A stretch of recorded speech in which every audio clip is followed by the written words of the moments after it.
Pada hari ketika aku terbaring di ranjang rumah sakit, seluruh tubuhku terasa remuk hingga aku bahkan tak sanggup membalikkan badan sendiri. Tawa di rumah kami lenyap sudah. Meja makan menjadi dingin, dan tatapan mata pria yang pernah berjanji tak akan pernah meninggalkanku kini hanya memancarkan hawa sedingin es. Namaku Saraswati, usiaku 32 tahun. 5 tahun menikah, aku memiliki seorang putri kecil bernama Langit. Sebelum menikah, aku hanyalah seorang pegawai kantor biasa, sementara suamiku, Bima Aditya, mengelola sebuah toko kecil dengan penghasilan yang cukup untuk hidup sederhana. Dulu, kami pernah saling mencintai begitu dalam, seolah tak ada satupun di dunia ini yang bisa memisahkan kami. Namun, semua itu berubah sejak aku jatuh sakit. Awalnya, Bima masih merawatku dengan sabar, menyiapkan obat-obatanku, dan menidurkan putri kami. Namun, masa-masa itu sangat singkat. Setiap kali aku meminta bantuannya, ia mulai menghela napas panjang dan menyahut ketus, lagi. Suatu malam, aku mendengar percakapannya di telepon dari ruang tengah. Suaranya terdengar asing. Sayang, aku lelah sekali. Wanita itu hanya terbaring di sana, tidak bisa membantu apa-apa. Kalau bukan karena kamu, aku mungkin sudah gila.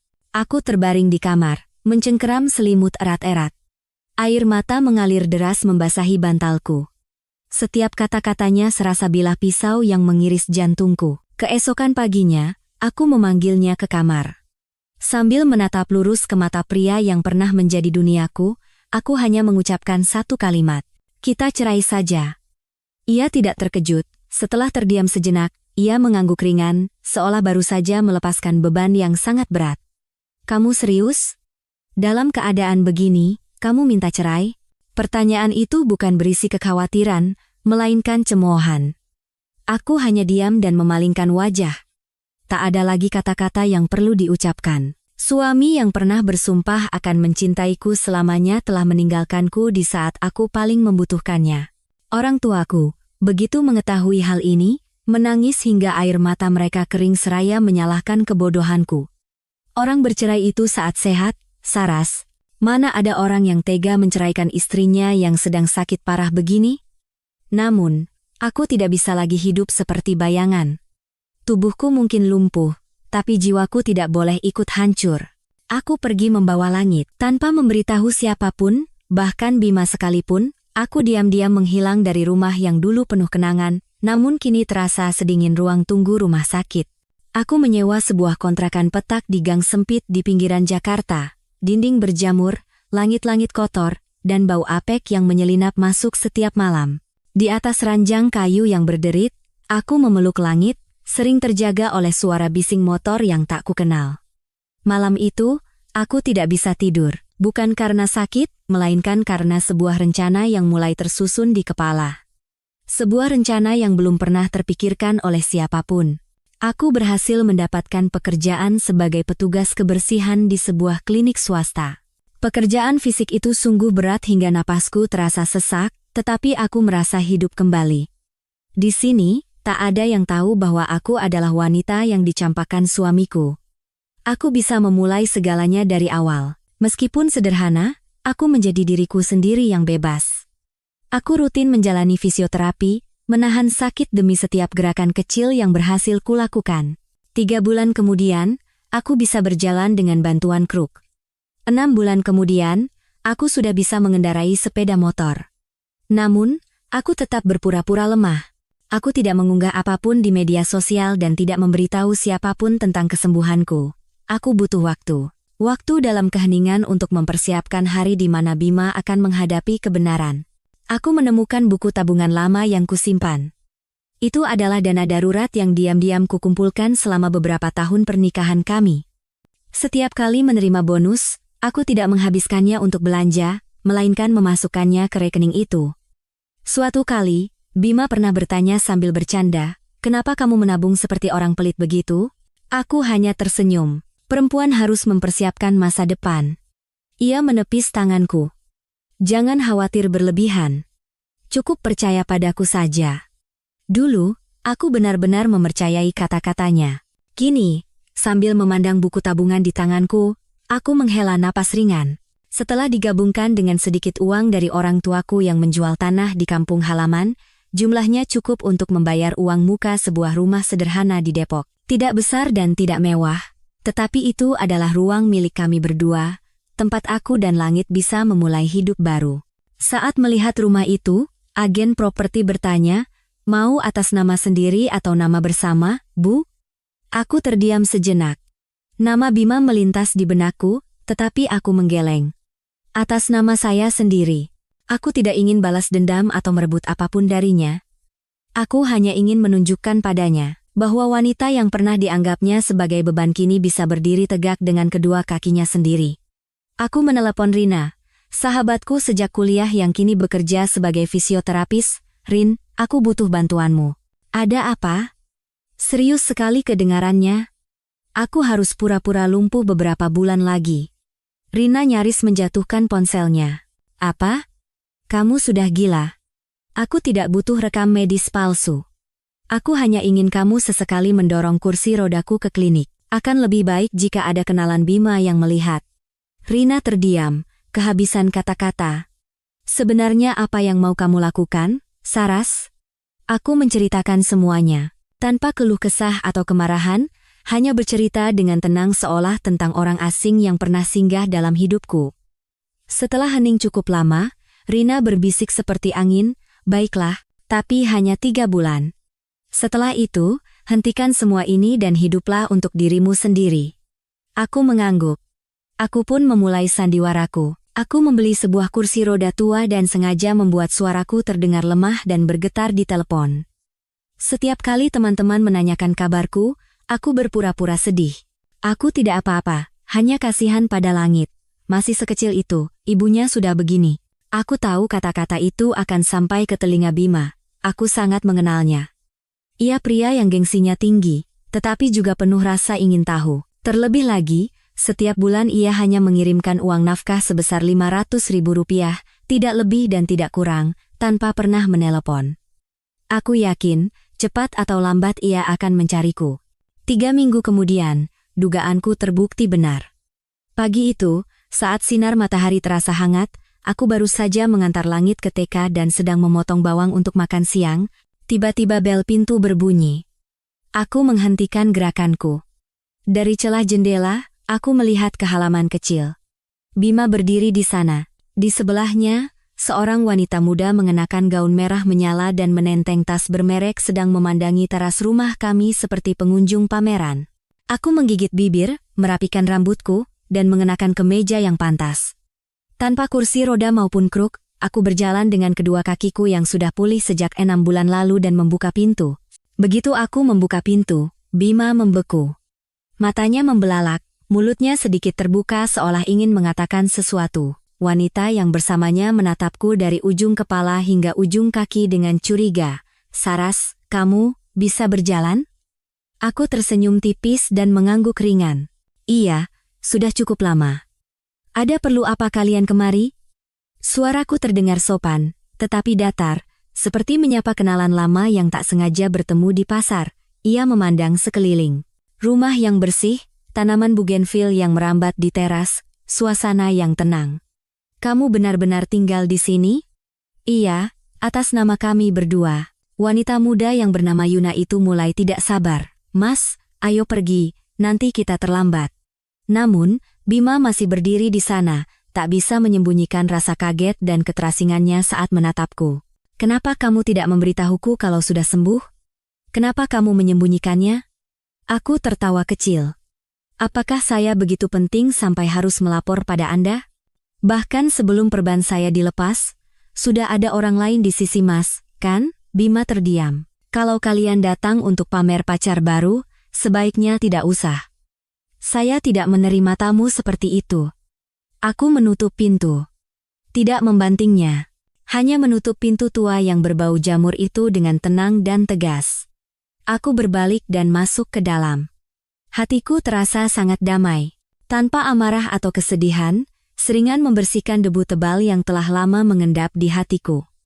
Keesokan harinya setelah pertemuan itu, ponselku berdering dengan nomor tak dikenal. Aku ragu sejenak sebelum menjawabnya. Suara pria yang rendah dan sedikit serak. "Saras, ini Bima. Bisa kita bertemu sebentar?" Aku diam. Orang yang telah memalingkan muka saat aku paling lemah kini mengajakku bertemu. Tanpa menjawab, aku langsung menutup telepon. Meskipun di luar matahari bersinar cerah, hatiku terasa seperti tenggelam dalam bayangan.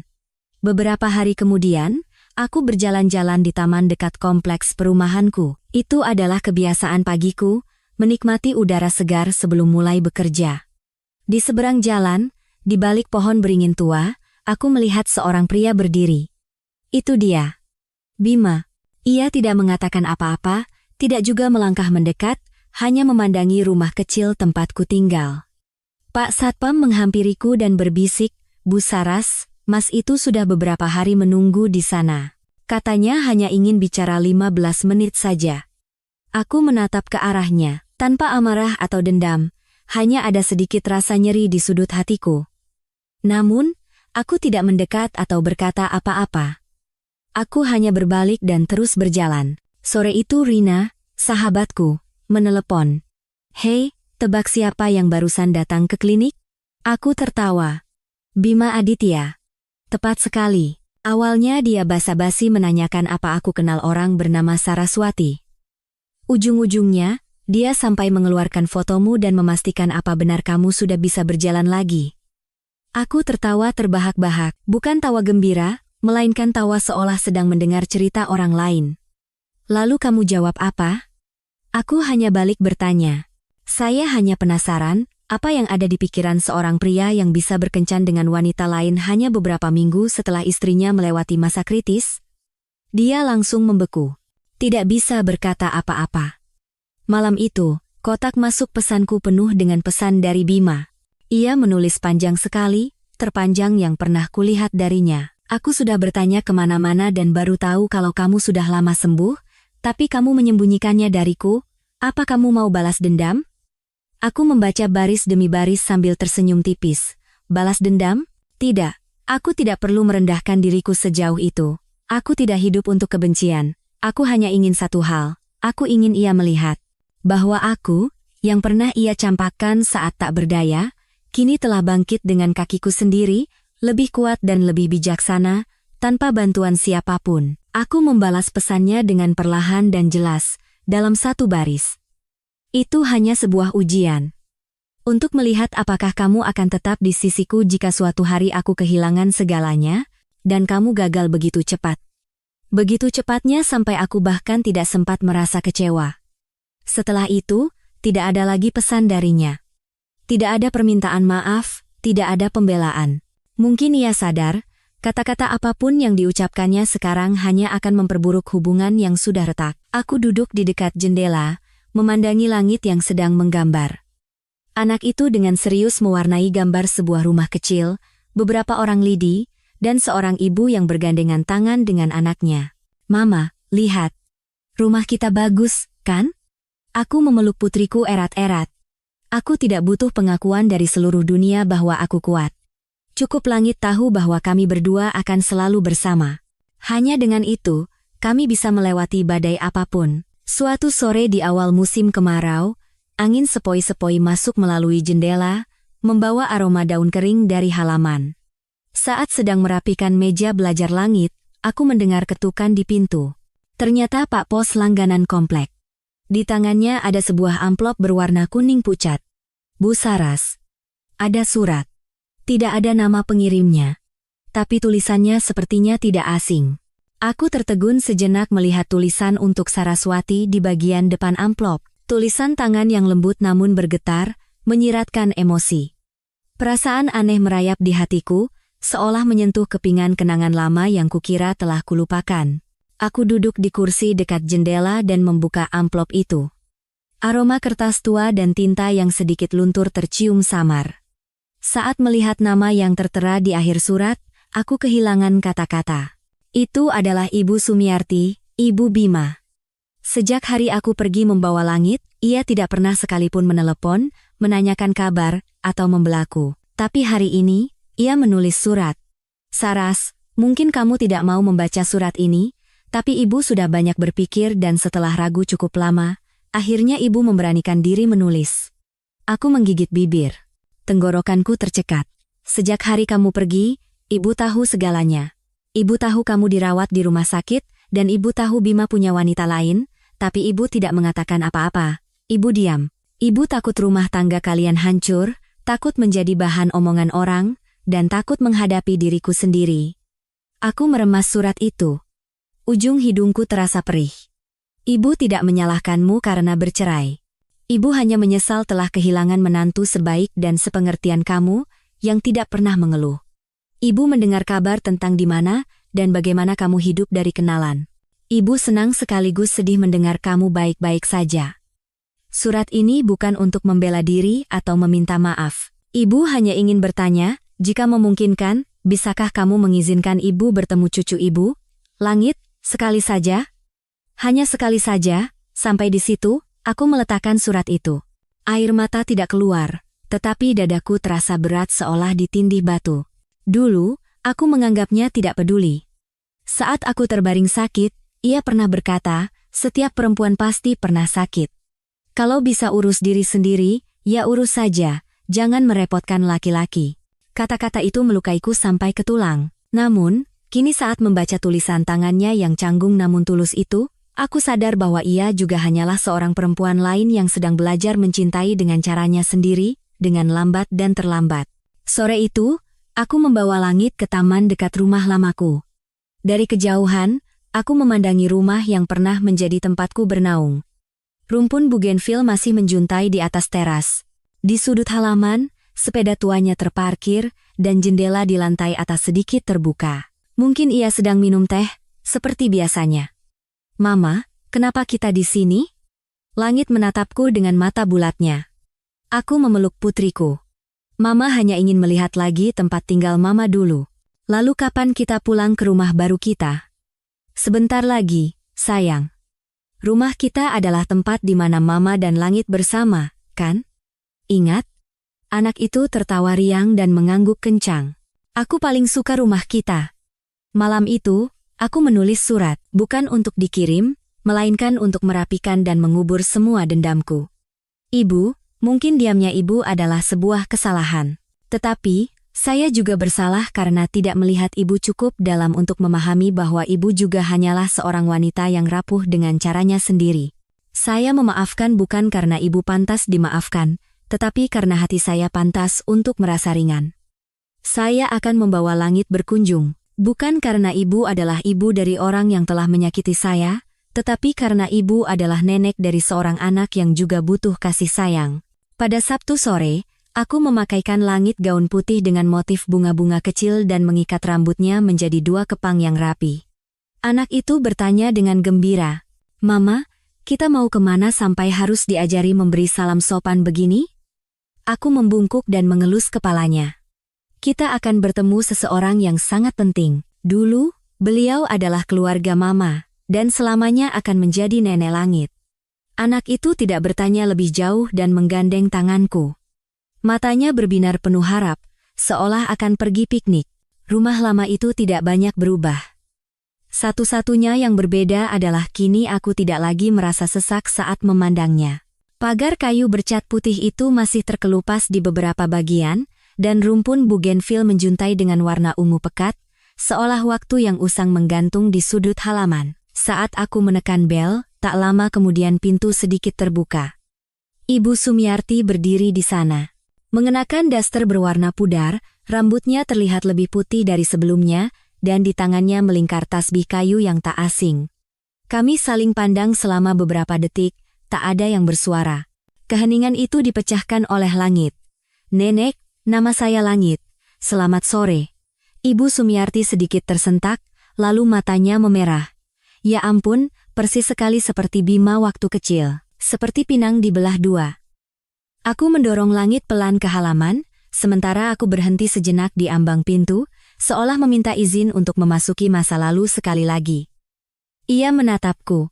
Tatapannya bukan lagi tatapan tegas seperti saat aku masih menjadi menantunya, melainkan tatapan orang yang lelah. "Terima kasih sudah membawa anak ini kemari. Ibu benar-benar tidak menyangka." Aku mengangguk. Langit juga harus tahu kalau dia punya seorang nenek. Saya tidak ingin dia merasa kekurangan. Ia menggandeng tangan Langit dan membawanya ke dapur. Langit berlari-lari riang sambil menyentuh kacang hitam yang sedang direndam di dalam air. Aku berdiri di ambang pintu, memandangi pemandangan damai itu seolah semua badai yang lalu tidak pernah terjadi. Ia kembali padaku dan bertanya, "Hidupmu baik-baik saja?" Aku tersenyum. "Baik-baik saja, Bu. Sejak saya tidak lagi hidup untuk menyenangkan hati orang lain, hati saya terasa sangat ringan." Ia mendecakkan lidah. "Ibu tahu, waktu kamu pergi, Ibu juga marah, tapi lebih marah pada diri sendiri. Karena Ibu tahu Bima salah, tapi tidak bisa mencegahnya."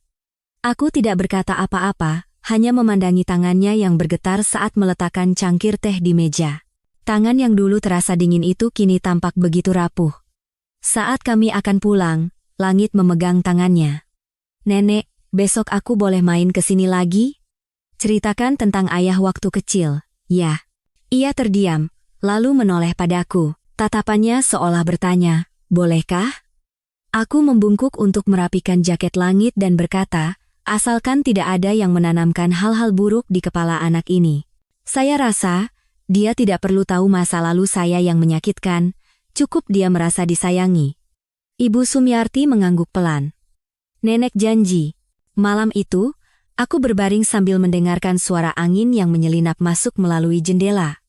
Bukan angin dingin, melainkan angin lembut seperti orang yang hatinya telah lapang. Aku sadar, pengampunan ada bukan karena seseorang pantas menerimanya, melainkan karena aku berhak untuk terus melangkah maju, hak untuk tidak lagi terbelenggu oleh masa lalu.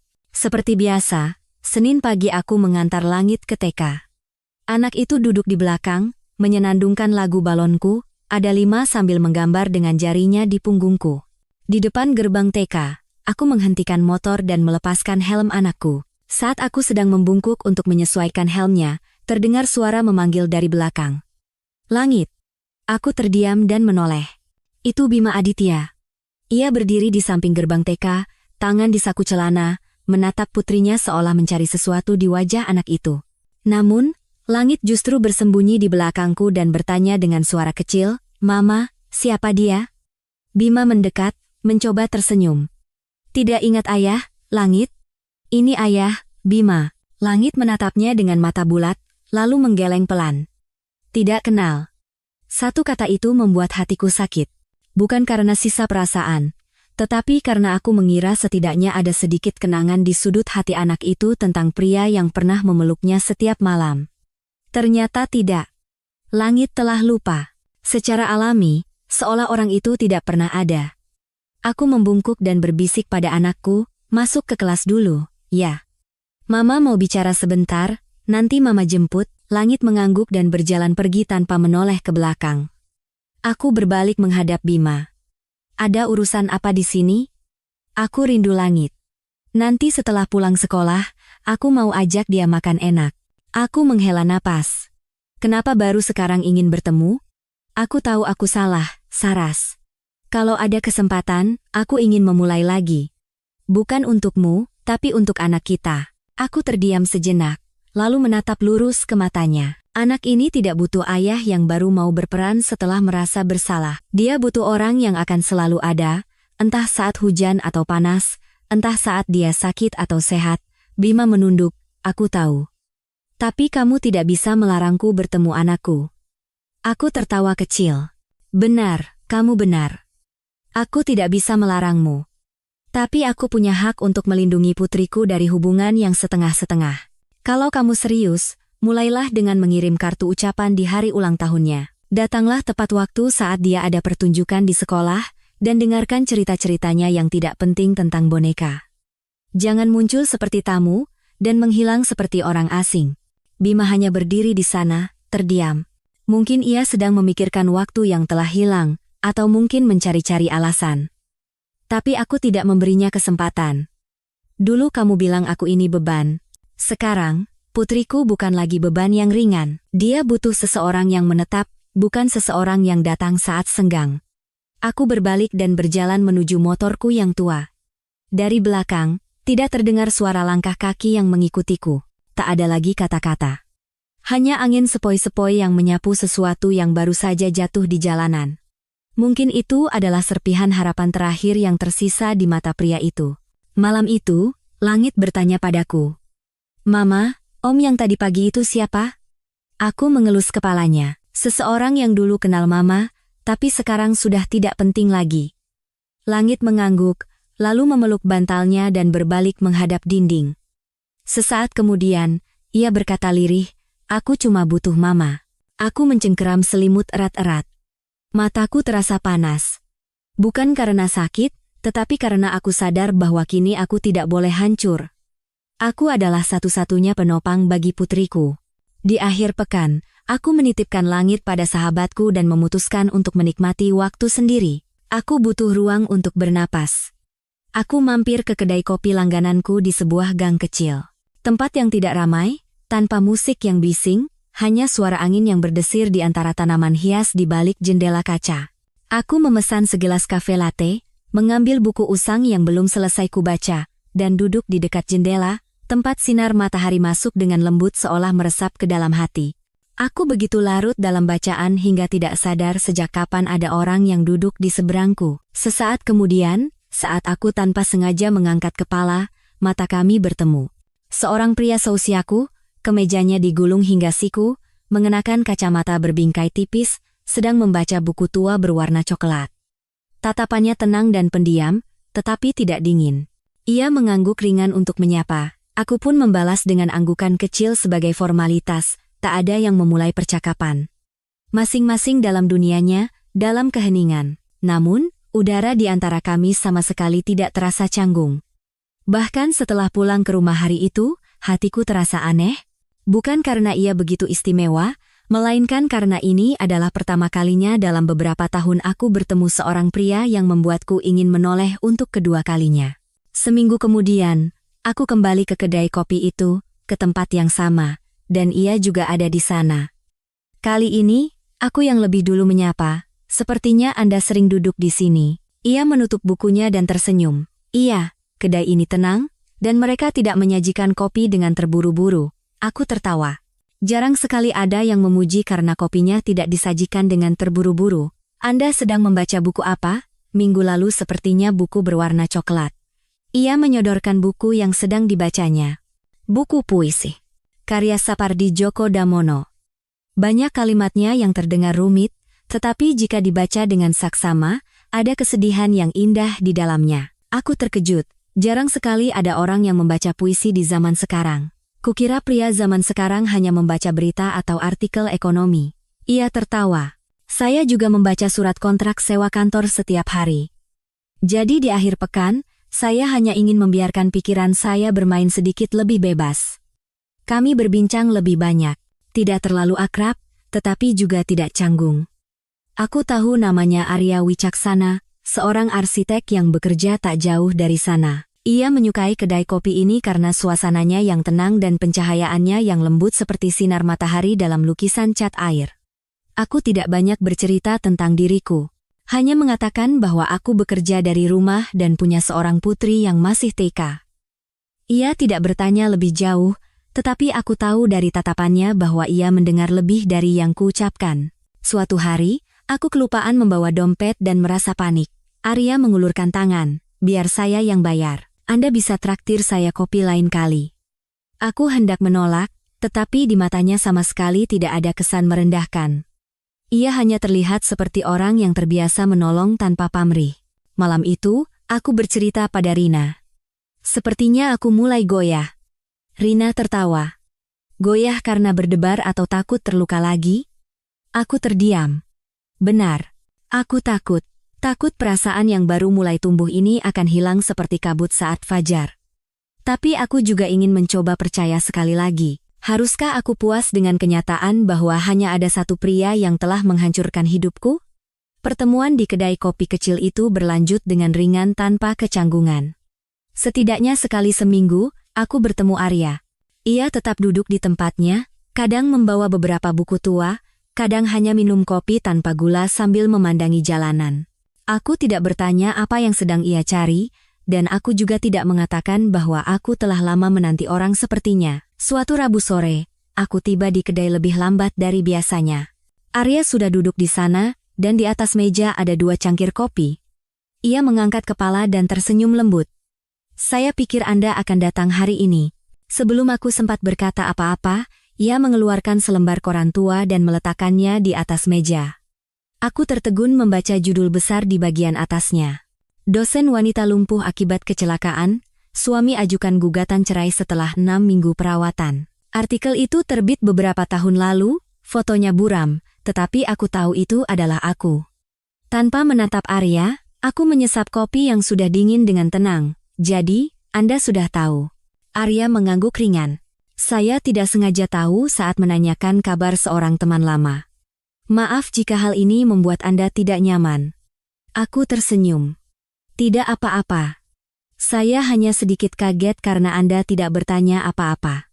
Saya pikir, Anda akan bercerita saat Anda siap. Kami terdiam. Suara sendok yang beradu dengan cangkir terdengar lirih, seperti detak jantung yang menyimpan sesuatu yang belum terucap. Sesaat kemudian, aku menatapnya. Apakah saya tidak terlihat rumit bagi Anda? Seorang wanita yang dicampakkan suami, terbaring berbulan-bulan, dan punya seorang anak kecil. Arya mengerutkan kening, lalu menjawab perlahan. Anda tidak terlihat rumit. Anda hanya terlihat sangat jujur. Aku menatapnya dengan mata yang tak bisa menyembunyikan rasa terkejut. Saat saya belajar arsitektur, ada sebuah pepatah yang sangat bagus. Setiap dinding yang retak adalah bukti bahwa ia telah bertahan dari badai. Dan hanya melalui retakan itulah cahaya bisa masuk. Ia berhenti sejenak, lalu melanjutkan. Saya tidak peduli dengan masa lalu. Saya hanya takut tidak ada tempat untuk saya di masa depan Anda. Saat itu, aku tidak bisa berkata apa-apa. Aku hanya tahu bahwa hatiku tidak lagi tertutup rapat seperti dulu. Pria itu tidak mengucapkan kata-kata manis. Ia tidak bertanya apakah aku pernah kesakitan atau masih merasa takut. Ia hanya duduk di sana, seperti angin sejuk setelah badai berlalu. Malam itu, aku menulis beberapa baris di buku catatan yang telah lama kulupakan. Saras, jika seseorang memilih untuk tetap di sisimu bahkan setelah mengetahui semua sudut gelapmu, jangan mendorongnya pergi karena kebiasaanmu melindungi diri. Bukalah hatimu. Mungkin kali ini, dia adalah orang yang tepat. Sabtu sore, saat menjemput Langit dari les piano, sebuah sedan hitam yang tidak asing terparkir di depan apartemen, Bima turun dari mobil. Pakaiannya rapi, tetapi tatapannya tidak lagi memancarkan kepercayaan diri seperti dulu. Aku menggendong Langit dan berusaha melewatinya dengan cepat, tetapi ia memanggilku dengan suara keras, Saraswati, sebentar. Aku berhenti, bukan karena mau, tetapi karena aku tahu ini adalah sesuatu yang harus dihadapi. Beri aku 5 menit. Aku tidak datang untuk membuat keributan. Aku hanya ingin bicara soal anak. Aku meletakkan tas Langit di tangga dan menyuruhnya menunggu dengan tenang. Bima melirik anak itu, tatapannya meredup. Dia sudah besar, ya. Semakin dilihat, semakin mirip kamu waktu kecil. Aku berkata dengan dingin. Kamu datang untuk melihat anak atau bernostalgia? Ia menghela napas dalam-dalam. Maaf, kali ini aku tulus. Aku ingin bertemu anakku.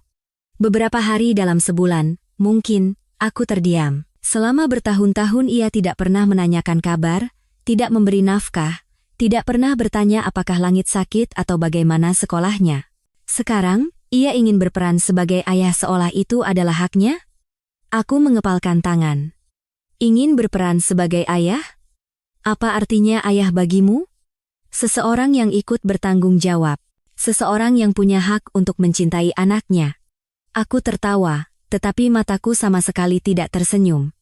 Cinta itu bukan hak, cinta itu perjalanan. Begadang saat anak demam, mengantar anak ke sekolah saat hujan, dan tahu kapan harus mundur saat anak membutuhkan ibunya. Apa kamu bisa melakukan itu? Atau kamu hanya ingin bermain peran agar tidak merasa bersalah pada dirimu sendiri? Udara tiba-tiba terasa berat.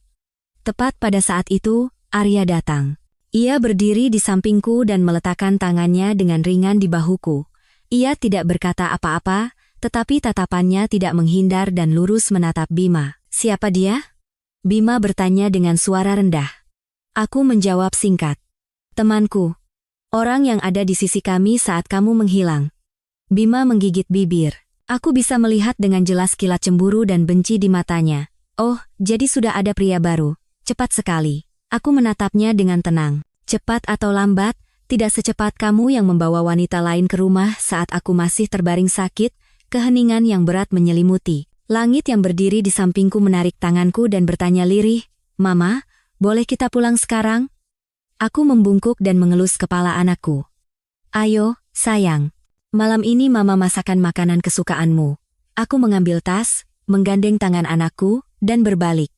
Aku tidak menoleh ke belakang. Arya pun mengikutiku tanpa kata. Tak ada lagi yang perlu dibicarakan.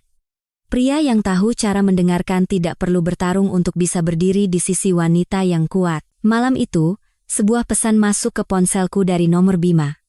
"Maaf. Aku sudah kehilangan terlalu banyak. Sekarang, aku bahkan tidak pantas menjadi seorang ayah." Aku tidak membalasnya, hanya memandangi putriku yang tertidur pulas di sampingku. Tangan kecilnya menggenggam tanganku erat, seolah mengatakan bahwa kami bersama, dan itu sudah cukup. Minggu sore, hujan turun tiba-tiba. Saat aku sedang memasak sayur asem di dapur, bel pintu berbunyi. Saat kubuka, Arya berdiri di sana. Ia bahkan belum melepas jas hujannya, sambil memayungi seorang wanita paruh baya. "Maaf, hari ini ibu ingin sekali bertemu denganmu." Sebelum aku sempat berkata apa-apa, ibunya maju dan memegang tanganku. "Nak, saya ibunya Arya. Setelah mendengar cerita tentangmu dan cucu perempuan saya dari anak saya ingin melihat sendiri bagaimana kalian hidup." Suaranya lembut dan hangat. Tidak ada nada dingin yang biasa kutemukan pada ibu-ibu yang khawatir anaknya mencintai orang yang salah. Aku mempersilakannya masuk. Langit berlari keluar dan bersembunyi malu-malu di balik rokku. Wanita itu duduk di kursi dan tersenyum. "Cantik, siapa namamu? Umur berapa?" Langit menatapku, dan aku mengangguk ringan. Anak itu maju. "Iya, Nek. Nama saya Langit, umur saya 6,5 tahun." Ia tertawa dan mengelus kepala anak itu.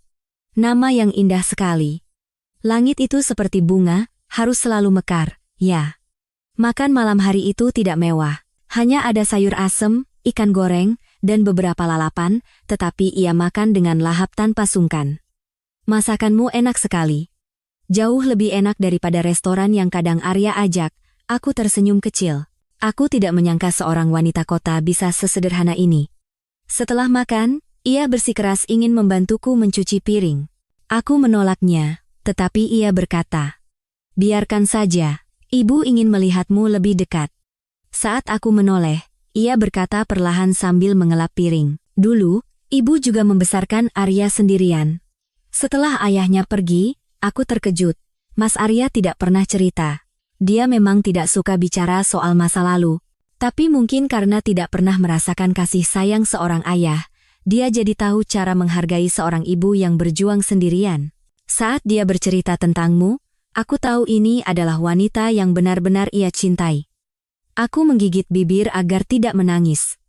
Ia meletakkan tangan di bahuku dan berkata lirih, "Ibu tidak tahu apa kamu mencintainya, tapi ibu hanya minta satu hal. Jangan takut pada masa lalu. Jika kamu bisa melewati semua rasa sakit itu, kamu sangat berhak untuk bahagia. Ibu tidak peduli cucu ibu anak siapa. Asalkan kalian berdua tulus satu sama lain." Aku memalingkan wajah untuk menyembunyikan air mata yang mulai mengalir. Sudah sangat lama sejak seorang wanita yang lebih tua memanggilku Nak dan menatapku tanpa tatapan tajam. Saat mengantarnya pulang, Langit berlari keluar. "Nenek, besok main ke sini lagi, ya?" Ia membungkuk dan mengelus kepala anak itu. "Kalau ibumu mengizinkan, nanti nenek buatkan teh jagung." Aku tersenyum. Entah kenapa, hatiku terasa hangat. Bukan karena terharu, melainkan karena setelah bertahun-tahun, aku akhirnya merasakan wujud sebuah keluarga mulai terbentuk perlahan. Malam itu, hujan turun rintik-rintik, tidak deras, tetapi cukup untuk memperlambat laju kota. Langit sudah tidur lelap, dan aku duduk di dekat jendela dengan buku catatan di pangkuanku. Sesaat kemudian, terdengar ketukan di pintu. Itu Arya. Bajunya basah kuyup, rambutnya lepek, dan di tangannya ada sebuah kotak putih kecil. "Maaf datang malam-malam begini. Tapi kalau tidak kukatakan sekarang, aku takut tidak akan punya keberanian lagi." Aku diam. Arya membuka kotak itu. Sebuah cincin kecil dan sederhana. Tidak berkilau mewah, tetapi halus seperti orangnya. Aku ingin menikahimu, bukan karena kasihan atau rasa tanggung jawab, tapi karena aku ingin menjadi orang yang ada di sisi kamu dan langit setiap hari. Aku menatapnya. Matanya benar-benar bergetar. Bukan karena cahaya, melainkan karena takut aku akan menolak, dan aku menolaknya. Maaf, aku tidak bisa. Arya terdiam. Kata-kataku terdengar seperti dua gerbang besi yang beradu di tengah malam yang hujan. Kenapa? Tanyanya lirih, nyaris berbisik. Aku menarik napas dalam-dalam. Aku pernah bersumpah di depan foto almarhumah ibuku. Aku tidak akan pernah lagi membiarkan siapapun menyakiti putriku. Dan aku tahu betul bahwa pernikahan bukanlah akhir dari cinta, melainkan awal dari sebuah perjalanan yang terkadang mudah retak, dan aku belum cukup berani untuk menyerahkan hatiku ke tangan orang lain untuk kedua kalinya.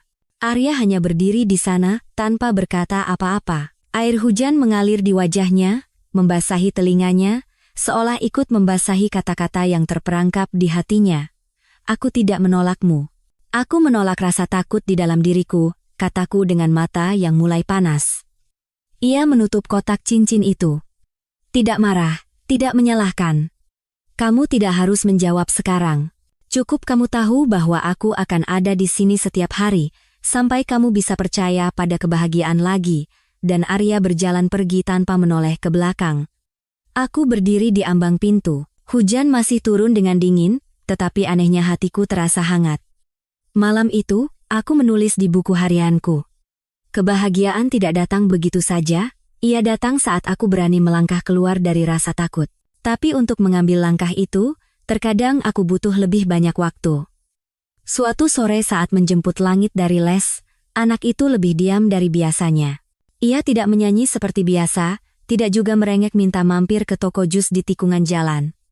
Sesampainya di rumah, aku bertanya, kenapa lesu sekali hari ini, Langit? Anak itu menggeleng. Tidak apa-apa, Ma. Aku tidak bertanya lebih jauh. Aku tahu putriku tidak akan bisa menyembunyikan sesuatu terlalu lama. Setelah makan malam, Langit membawakan selembar kertas yang katanya ia gambar di kelas. Di gambar itu ada 3 orang. 1 orang dewasa, 1 anak kecil, dan 1 pria yang berdiri jauh sambil membawa hadiah. Ma, ayah kandungku siapa? Aku terdiam. Akhirnya saatnya tiba. Bu guru menyuruh kami menggambar keluarga. Ratih bilang, ayahnya yang mengantar dia ke sekolah. Vino pamer kalau akhir pekan dia pergi ke mall sama ayahnya. Tapi aku tidak tahu harus menggambar siapa sebagai ayahku. Suara anak itu datar, tetapi aku merasa jantungku seperti diremas dan diguncang. Aku duduk dan menarik anak itu ke dalam pelukanku. Ayah kandungmu adalah seseorang yang pernah ada dalam hidup Mama, tapi sekarang sudah tidak penting lagi. Langit mengangkat kepala. Dia meninggalkan Mama dan aku? Aku mengangguk. Aku tidak bisa berbohong. Anak itu terdiam sejenak, lalu menunduk. Aku tidak butuh ayah itu, aku cuma butuh Mama dan Om Arya. Aku kehilangan kata-kata. Kenapa kamu bilang begitu? Anak itu tersenyum. Senyum polosnya itu menyentuh bagian terdalam hatiku. Om Arya tahu cara mengikat tali sepatuku. Dia tahu kue rasa apa yang aku suka. Dia tahu aku takut suara petir, dan dia menyanyi untukku kalau hujan. Aku belum pernah bertemu ayah kandungku. Tapi Om Arya selalu ada di sini. Aku tidak bisa menahan air mataku. Langit, putriku yang baru berusia 6 tahun, sudah tahu cara memilih siapa yang tulus padanya. Malam itu, setelah Langit tidur, aku mengirim pesan singkat pada Arya. Hari ini Langit memanggilmu ayah. Tak sampai semenit, telepon darinya berdering. Suaranya rendah, tetapi bergetar. Apakah saya pantas? Tenggorokanku tercekat. Aku tidak tahu. Tapi ini pertama kalinya hatiku terasa seringan ini. Senin pagi, saat hendak mengantar Langit ke TK, sebuah surat dengan stempel pengadilan tiba. Dengan tangan gemetar, aku membuka amplop itu. Di dalamnya ada surat panggilan. Bima secara resmi mengajukan permohonan hak asuh dan hak bertemu anak. Aku terduduk lemas di kursi. Langit bertanya dengan bingung, Mama sakit? Aku mencoba tersenyum untuk menenangkannya, tetapi hatiku panik. Apa-apaan ini? Setelah bertahun-tahun mengabaikannya, sekarang ia mau merebut anakku? Sore itu, Aku bertemu Bima di kantor pengacara. Ia masih terlihat rapi dan tenang, tetapi tatapannya berbeda. Apa maksud semua ini? Aku hanya ingin putriku punya masa depan yang lebih baik. Bukan tumbuh di apartemen sempit bersama pria yang bahkan bukan ayah kandungnya. Aku gemetar karena marah. Masa depan yang lebih baik? Bagaimana? Di mana kamu selama 6 tahun ini? Ia mengangkat bahu. Aku memang salah. Tapi sekarang aku punya syarat. Aku punya koneksi, aku bisa bertanggung jawab atas anakku. Aku tidak bisa membiarkan dia hidup kekurangan seperti ibunya. Aku menggebrak meja. Jangan samakan aku denganmu.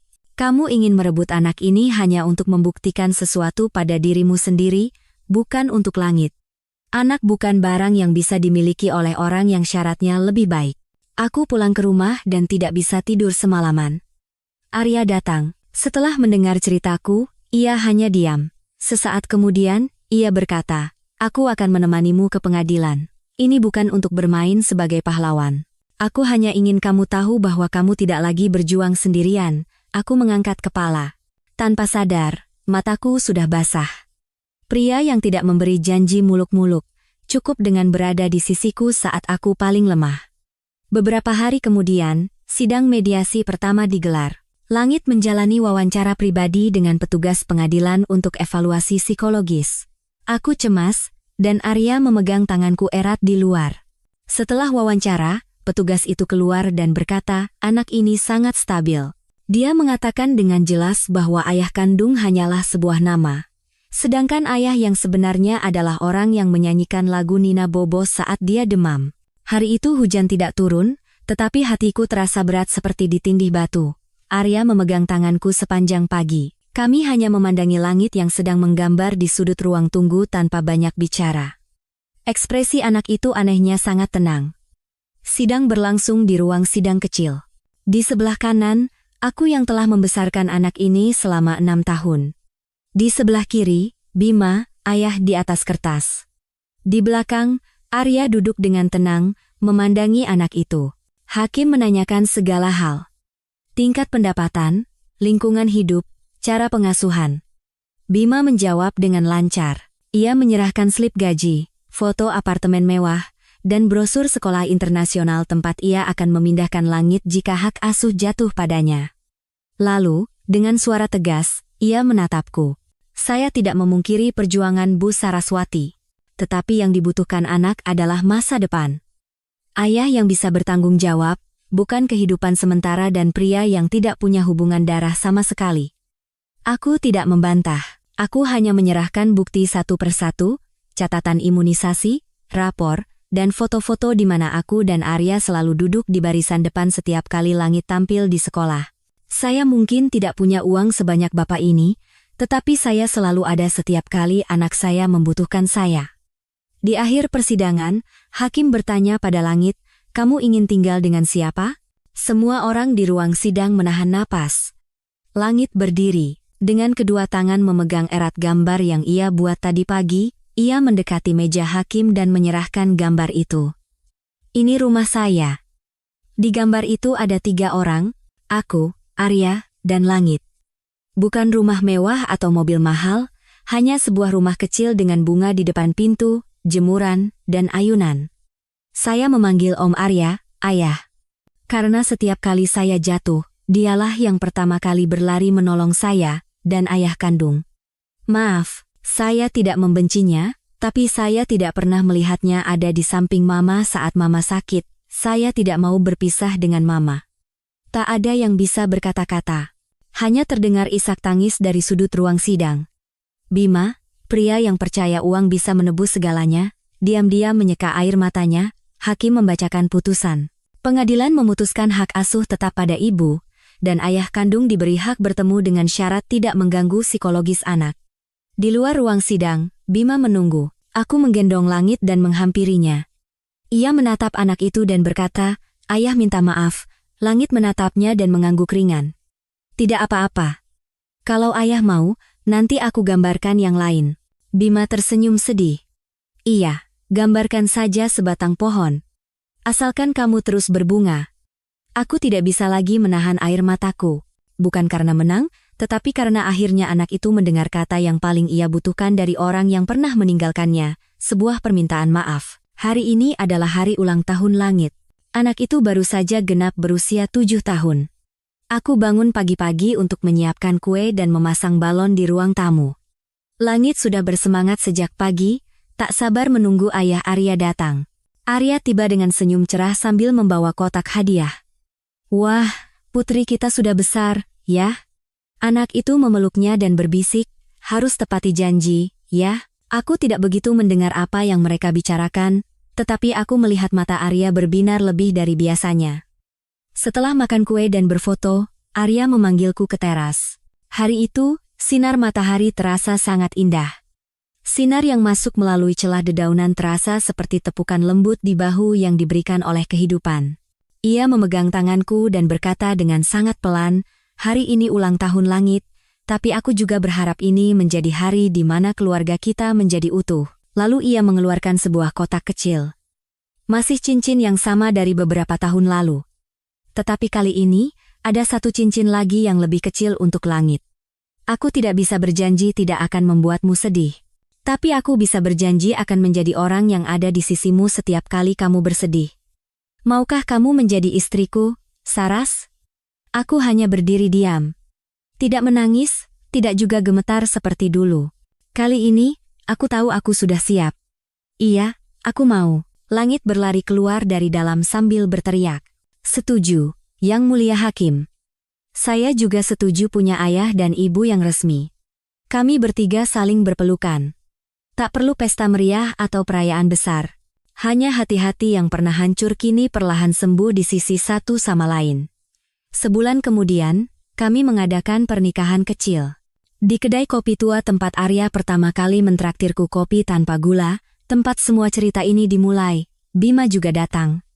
Ia memberi Langit satu set kad air. Mulai sekarang, kalau menggambar keluarga, tambahkan satu ayah di pojok, ya. Tidak usah jelas tidak apa-apa. Asalkan kamu ingat kalau ayahmu ada di suatu tempat. Aku tersenyum. Langit mengangguk sopan. Iya. Asalkan ayah tidak menghilang lagi. Setelah acara selesai, aku dan Arya berjalan menyusuri jalan kecil di tepi danau sambil bergandengan tangan. Cahaya lampu jalan yang kuning terpantul di permukaan air. Aku berkata lirih, dulu, aku pikir hidupku sudah berakhir.